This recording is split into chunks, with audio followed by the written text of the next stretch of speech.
So before I stop and we get into some discussion, I want to give you a real live illustration of how it works as we get specifically into a solution, right? So if I take rejuvenation of water bodies, so this is firstly the circles, right? And what you'll see in the circles is many things you're seeing, but each circle has a number, and that's the number of corporates we've mapped in that circle. So that starts to give you a sense of how many people, if you're in a circle, who else is there with you? So in the Manjra lower, that's 12. That's Gulbarga, that's 2. Then you come down into the Andhra area, you've got 2 in some of them. You've got 18 here in, I'm sorry, I can't see that text really well, but I think that's Bangalore rural. And so each circle has a name, and you can actually get a sense of how many corporates are there in each circle. And again, that's a moving figure. That's just data that we had. But it's also the states that it represents, right? So if you've got Telangana, and we've got kind of circles that represent that state, and you've got Karnataka and circles that represent that state, and Andhra. And so these are the states that are currently represented and scales across the circles.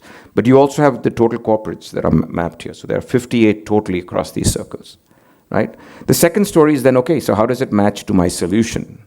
So rejuvenation of water bodies, I don't know if they got the colors right, but whether it's a green or a blue, but it's one that's applicable across, which is, and maybe we've shown it right, but of the 12 circles, it's relevant in all 12. Now, we're pretty sure that it's work happening everywhere else, but we are not exposed to it. So in 10 of the 12, why are these numbers off? Sorry, I should say 2. In 10 of the 12, it's already started. We're aware of that. In 2 of the 12, it's planned, as far as we're concerned. We've been talking to partners there. We can enable it in the context of how we can bring it in the circle narrative. And so that's the first thing you'll see for every solution is where all is it relevant. The second is what is that solution and how have we codified it to represent what it means. And so very simply, that's what it is. It's a water body that's not working, and that's a water body that has been restored. And again, this is one of the tools of this is a before-after. We call it a perspective, where the background allows you to recognize it's in the same place. Second, what is it all about? Largely, the solution is working with farmers. And so the mapping shows you the farmer communities, the extent of farmer communities around a water body that gives people a sense to the extent that I can do it. And so in urban water bodies, you won't have farmland there. And so you'd have a different variant of this. And then you have the costs and benefits. So there's a metric called a module. And a module represents water on the supply side, 10 million liters. 5 to 10 million liters on the demand side based on actual measurements of how irrigation has gone down from once every day to once every 3 days or once every 4 days, measured on the ground itself.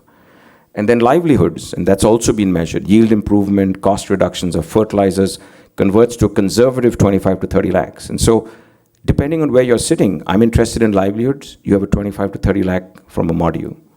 I'm interested in agri-side reduction, and that's what you have. I'm interested in recharge side. And you have, so there's several other numbers I've not even put there. And then what's the cost? So what do I have to spend as a donor? That's 3 to 5 lakhs. And it changes depending on different regions.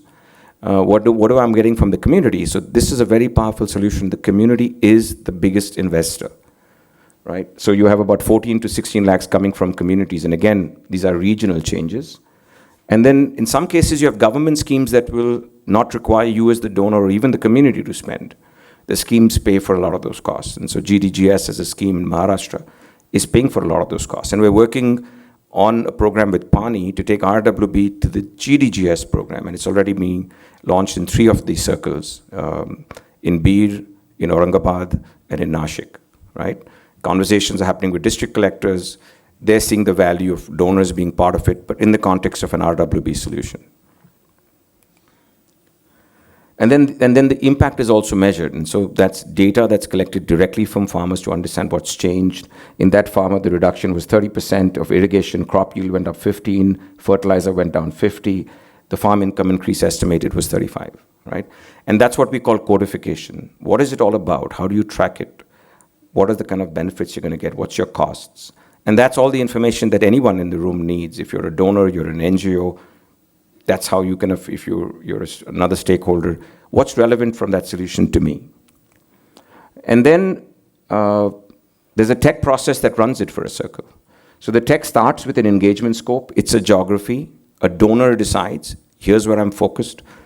I want to work in these communities. The second is confirming the community. It's a very formal step where the community, because they are co-investors, confirms their interest to take that silt, to invest what's needed from them. And that's a subset of engagement scope. And then a further subset is where you deliver the operations. There's a dashboard, there's a process. It tracks the tractors, it tracks the farmers, it tracks the before-after pictures. All of that is all tracked as part of an operations delivery. And then you measure the outcomes, right? And so that governable process runs every solution. Every solution will have engagement scope, confirm community, operations deliver, measure outcomes. And so as we're working with our NGO partners in some of these circles, it takes them a while to start with us for the first time around, how this is what it is. But then we add the next solution and we say, it's the same, here's what you're doing. And they're like, got it, pretty straightforward. And they get into engagement scope, they get into confirmed community. Our donors get it, our communities get it. And so across the board, all stakeholders, a language is what allows you to kind of run change at scale. This language of having the same common language of 4 stages of how do you deliver is something that we were able to kind of discover and codify. And then finally, a more sophisticated version. I showed you these are communities, but you want something more. So how much are these communities engaged? And that's the adopt, engage, mature, right? So adopt is very early stage. There are only so many modules, and then engage is a little bit more, and mature is more. And so you can have a trajectory. And it's not just for rejuvenation of water bodies. Every solution will have not just the methodology, but will also have its own maturity graph. And then the technology will take across solutions and create the maturity graph, right? And that's what we've been investing in, and it exists, and it can be done for every circle. By solution, across solutions, by type, volumetric benefits, wash benefits. So everything can be showcased in context if it's needed. And so this is, again, a metric we track. So recharge numbers are different, but capacity you built is easy to measure. And so we look at that as a key metric. The capacity we built is 10 billion liters of capacity across, and these are about 1,000 modules, across about 600 or 700 water bodies across the country. So that's the broad context of circles and the solutions.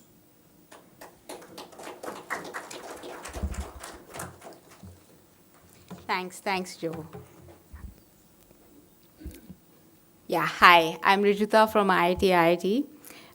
This session, we're just to bring RWB to life. We're going to ask a few of our practitioners to share their experiences. So first up, I would like to invite Satish Rao, COO, Credit Access India Foundation, to share how RWB has emerged as a marquee solution for them and how it complements their livelihood mission as part of a broader rural economic development.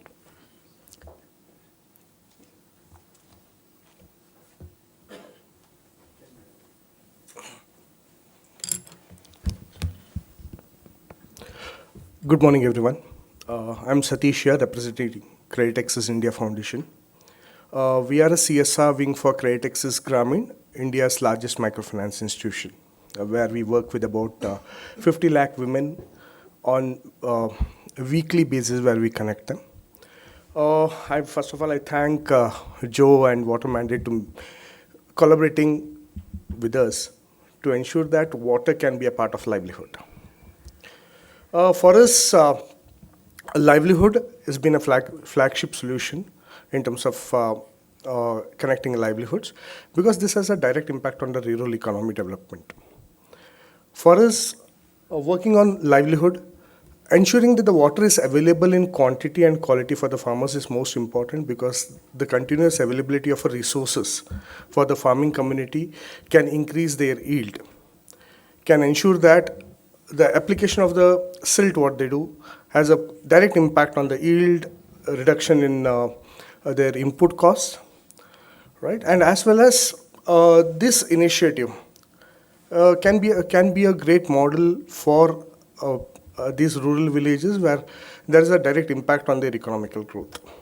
I think this initiative for us has been very fruitful, where we can have a direct impact on our community. Thank you. Hi. So my next question is to Jishnu from ABEV. How does RWB stand out as a solution that bridges both your sustainability and your community priorities? Jishnu, you can just sit there. Yeah, Mike will come to you. Thanks, Rajita. So I was just noting down and putting it all in the context of all the questions I had for Joe and team initially when we began, right? And what is the real benefit of bringing it under a circle? So obviously RWP works very well because it's a simple solution. It has the co-benefits with the silt going to the farmer as well as the water capacity being created. But what's the benefit of looking at it as a circle is what I want to maybe respond on more, Rajita. Number one, I think for whatever areas you guys operate in, obviously where we operate in, there's sort of like a source vulnerability assessment sort of things that we need to do to understand that area, the geography. I think all of that can be done away with being done at an individual level, and that can be done at a circle level, especially with the use of the technology. So that's step one. Saves cost, saves time, saves unnecessary effort. Second is what we've also discovered, what you guys would have also discovered working with communities is when we go with certain solutions, we are doing the same RWP, for example, in Aurangabad, same in Mysore, there's a very different response, right? There's very different usage of government schemes, yes, no, depends. But the fact that we can do it together in a circle across organizations at least helps us codify and standardize the approaches within that circle, at the very least, right? And then we take that beyond one circle to the other. So simple example, for example, is on the community contribution part of an RWB project. We get a lot more community contribution in Mysore than we get in Aurangabad. It has its own reasons, right? But the fact that, let's say in a circle, if 6 organizations start deploying that solution because it's relevant for that circle, not just for the sake of it, but assuming it's relevant for that circle, we can get a lot more ownership on the community end because more ownership that they show at the start, the more they will be involved with taking care of that structure over time. So that's the second, I think, benefit of doing it in a circle.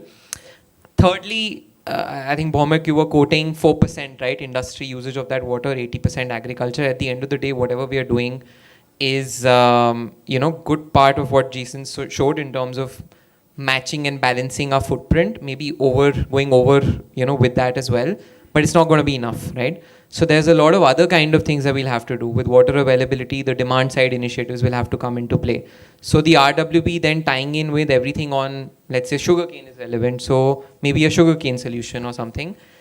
I believe that all of this for one organization or a few organizations to look, scout, find an opportunity, go ahead, individually work with NGO partners to deploy.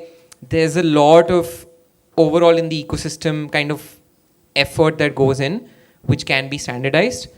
And to me, that is the real power of this whole circle piece. And yeah, that's how I would answer, Rajita.